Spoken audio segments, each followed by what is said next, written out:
Halo, Assalamualaikum warahmatullahi wabarakatuh. Selamat berjumpa kembali dengan Pak D. Pak D kali ini akan membuat tutorial cara penyusunan dokumen pencairan dana operasional KPMD. Dana operasional KPMD akan kita gunakan untuk membiayai operasional KPMD. Yang dana itu bisa diakses secepatnya saat ini yang sudah dibuka kerannya oleh Bapak Gubernur Jawa Tengah, sehingga akan lebih cepat, lebih baik untuk segera dipenuhi dokumen pencairan.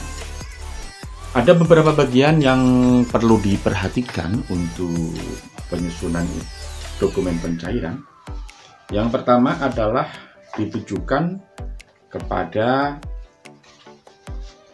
provinsi, kepada gubernur, yang CQ-nya adalah yang ini Pak dilihat di sini sesuai yang telah Pak D buat, karena Pak D telah membuat sesuai petunjuk dari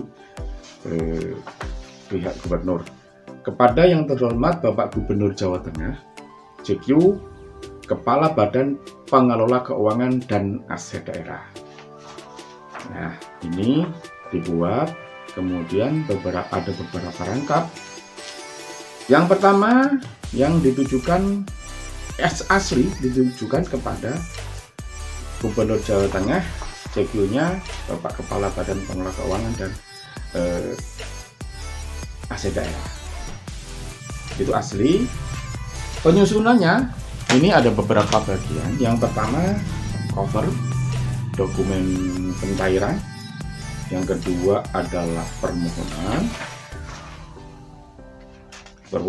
ditandatangani oleh kepala desa dan camat setempat ya. Di halaman ketiga itu ada KTP untuk kepala desa dan bendahara desa ya.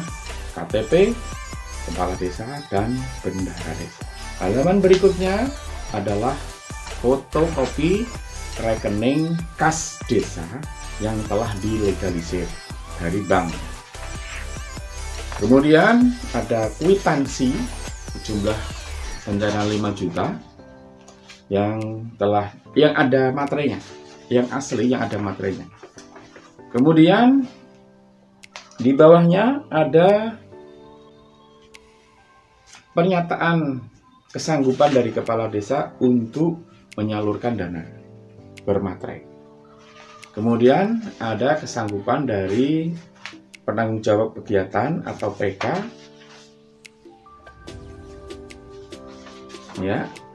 Ini tadi yang kepala desa rangkap yang asli 1, kemudian ditambah 2, berarti rangkap 3, kopiannya 2, jadi semuanya rangkap 3. Ada kesanggupan dari pelaksana kegiatan sama bermaterai 1 dan dibuat rangkap 2 lagi.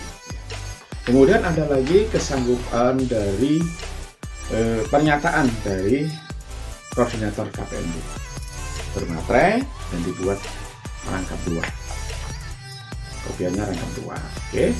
Setelah itu ada rencana penggunaan dana.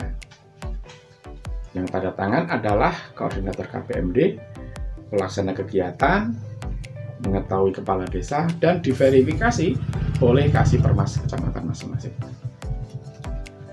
Yang ini ada tiga penggunaan. Yang pertama adalah untuk belanja langsung barang dan jasa, ada kertas, ada ballpoint, ada alat tulis yang lain.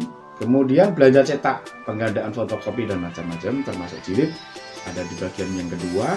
Dan yang ketiga adalah belanja transportasi dan akomodasi, bantuan uang saku, transport, konsumsi, rakor bagi KPMD dalam mendampingi pendampingan pembangunan yang ada di desa. Ini bisa digunakan untuk biaya transportasi MUDES, MUSDUS, atau tugas-tugas khusus yang diberikan dari desa oleh desa untuk KPMD ke tingkat atasnya bisa kecamatan, kabupaten, atau bisa jadi mungkin provinsi bahkan nasional bisa mengambil dana ini. Kemudian ini dibuat rangkap 3, stempel basah semua ya nanti ya. Kemudian ada SK KPMD.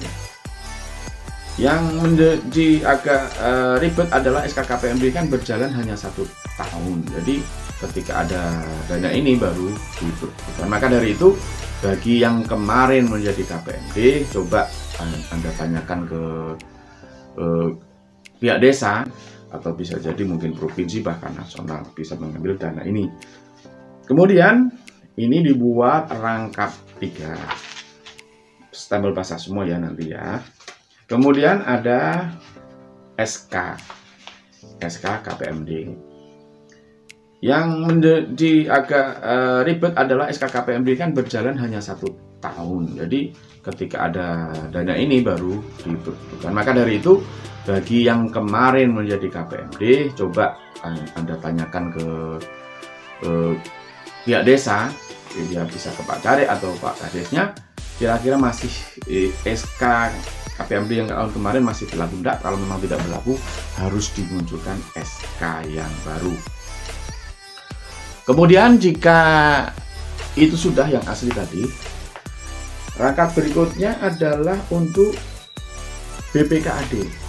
Lebih tipis, tidak perlu sampul, tidak perlu permohonan dan lain-lain, cukup KTP kepala desa dan bendahara desa, kemudian nomor rekening desa, dibuat rangkap 3 ya, semuanya yang sudah dilegalisir ya, rangkap 3, dan ada lagi kwitansi yang tadi yang asli yang ada materinya kan di yang 1, yang itu BKD tidak perlu materi, tapi dibuat rangkap 3, stempel basah semua.